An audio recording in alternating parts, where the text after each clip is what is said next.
ایک شعر جو ہم سنتے رہتے ہیں اور شاید کچھ لوگوں نے نہیں بھی سنا ہو. یا تا اے پاسے اسلو آوی نہ ہاں جے آیا ہی ڈیہو ڈیہ وکھڑی ودھا.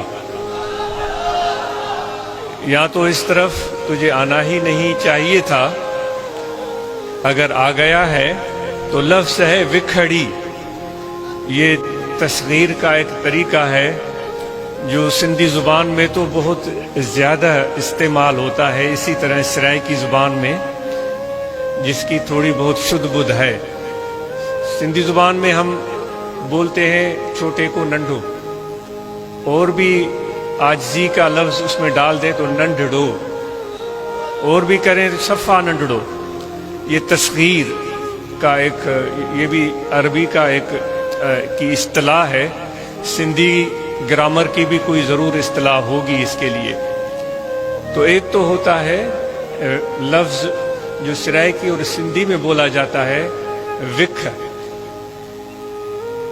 یعنی اردو میں بولیں گے قدم، ایک قدم اس کے آگے دوسرا.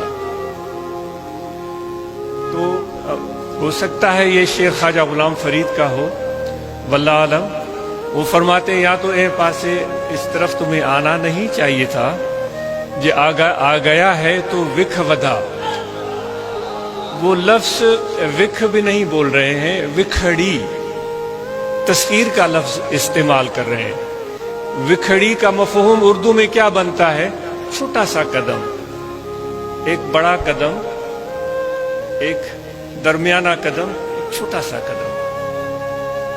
وہ یہ فرما رہے ہیں کہ جب آ گیا ہے اس میدان میں تو وکھڑی ودھا، چھوٹا قدم بڑا. وہ چھلانگ مارنے کے لیے نہیں فرما رہے ہیں، جمپ مارنے کے لیے نہیں فرما رہے ہیں، دوڑنے اور بھاگنے کے لیے نہیں فرما رہے ہیں. وہ کہہ رہے ہیں چھوٹا قدم لیکن آگے کی طرف، لیکن آگے کی طرف، پیچھے کی طرف نہیں. ایسا ہوتا ہے زندگی میں کہ آدمی ایک قدم آگے بڑھاتا ہے بڑے تیزی کے ساتھ، پھر وہ 4 قدم پیچھے چلا جاتا ہے، پھر نہ وہ پیچھے کا رہتا ہے نہ آگے کا رہتا ہے.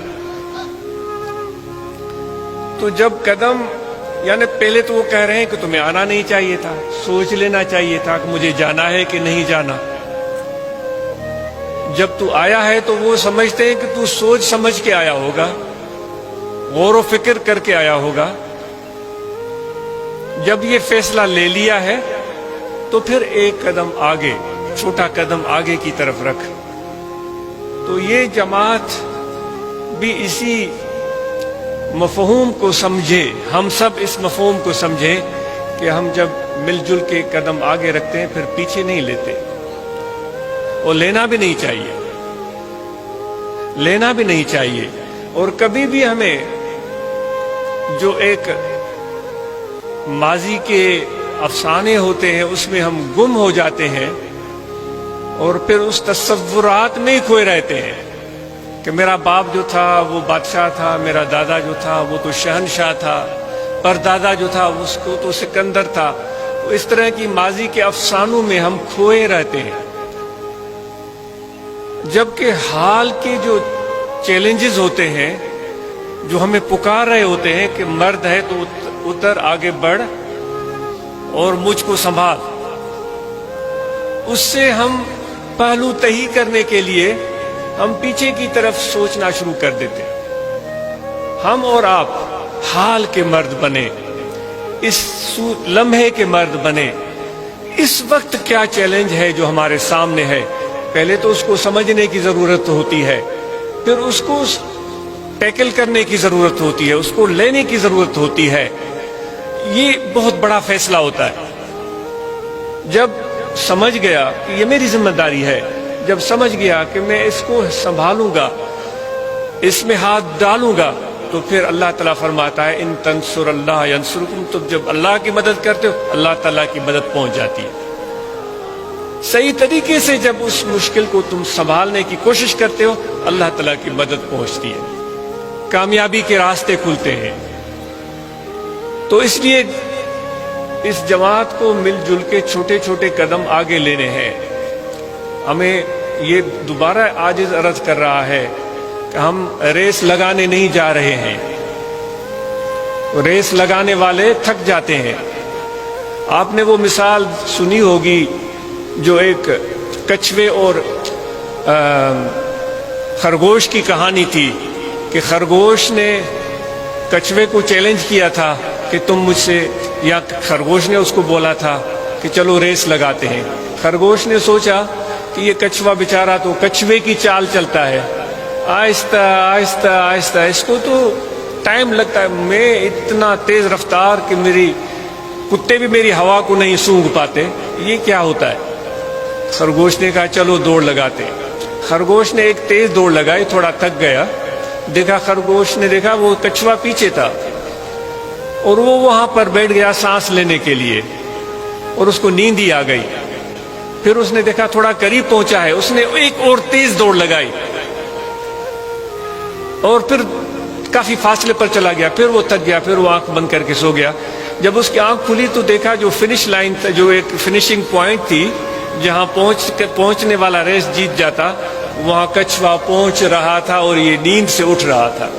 خرگوش ہار گیا تھا کیونکہ اس کچھوے نے اپنے چھوٹے چھوٹے قدم اٹھانے کی جو ایک عادت تھی وہ جاری رکھی، رکا نہیں، چلتا ہی رہا چلتا ہی رہا چلتا ہی رہا چلتا ہی رہا.